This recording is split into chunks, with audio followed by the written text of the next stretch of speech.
welcome to our March membership meeting. I'm Rita Verde, your Arts Consortium Board President. I'd like to start our meeting off by reminding you of our artist master list. All you need to do is access the link, put in your name, medium, also your contact information. Individuals looking to commission different types of art mediums can access the link there and find your information. And like I said, it could get you a great commission. It's a very efficient way of doing that. And we thank you. It has been difficult to talk to a camera. There's nothing like a live audience to have the positive energy come through when I meet with you live. Keep in touch with the Arts Consortium because our goal is to grow the arts here.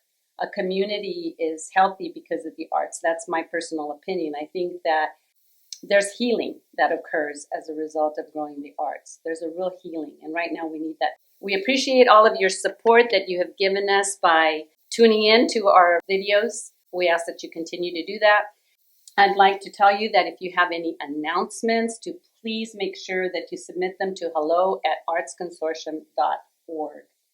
Our next meeting is on Tuesday, April the 13th. We are changing our meetings back to the second Tuesday of the month. So make sure that you put that on your calendars. And thank you. All right. Hi, this is Nate Norman, and I'd like to welcome you all to the March membership meeting for the Arts Consortium. I recently finished up 4 2-foot by 2-foot mosaic tiles depicting plants and animals native to our area for a bridge up in Three Rivers Sequoia National Park area. Mostly a solo project aside from help from a few people. 3 months sounded like a really short time frame, especially because I was new to it, but I knew that I would make it work within the time frame because I had committed to it. You know, I'm going to make sure that I put out quality work as I say I'm going to do. Some of the work I've done in the past with perler beads and stuff, it was similar in a sense of creating a larger piece from small pieces. But the whole process, in case you're curious, we had drawn up designs ahead of time, but we photoshopped some designs together, printed out large 2-foot by 2-foot designs, and then I took contact paper, laid it sticky side up over the design so that we could work on top of the design and line up our tiles with the printed design, and then from there taped it, dropped it onto cement board and grouted it.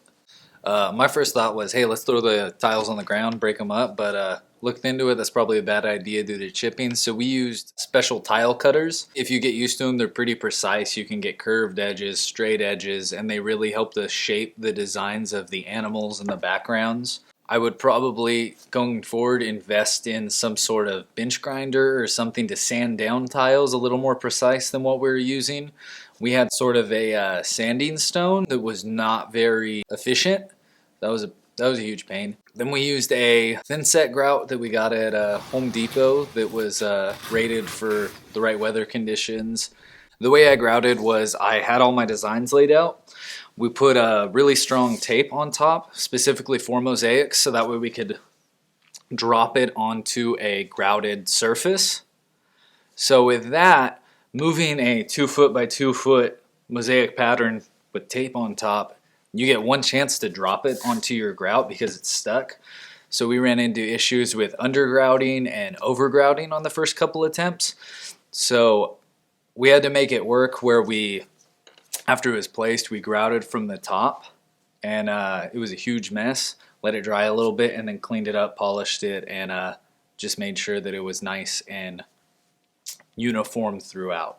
Getting a hold of the proper materials in this area, most of the, like Home Depot, Lowe's, they sell tile for home installations or pool installations, stuff like that, so it's not exactly what we needed for the weather conditions and coloring.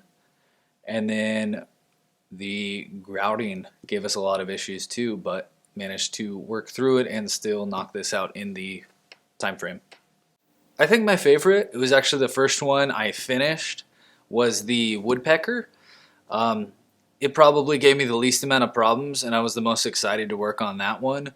The flower, the Quia brodea, was my least favorite. That one gave me the most trouble, from color matching to the grouting. We undergrouted it and had to pretty much start over when we got to that.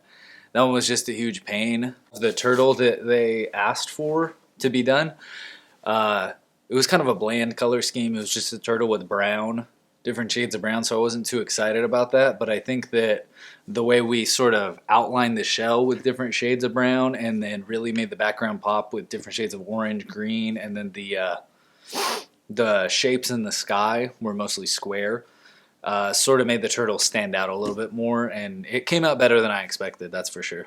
Oh, and then the rainbow trout, that one was really cool. It sort of has a flow to it. And then the rainbow trout itself, it started off with sort of a bland color scheme, and then we threw in a lot of green and different shades of pink and stuff, and that really made him stand out and gave him some more. All right, so going forward, if I were to take on any other large-scale projects like this, I would, one, start to keep track of the amount of time I'm putting into this project. I put in most of my free time during this process outside of work. I would also probably ask for a larger budget just to ensure that the project is paying over minimum wage or something like that.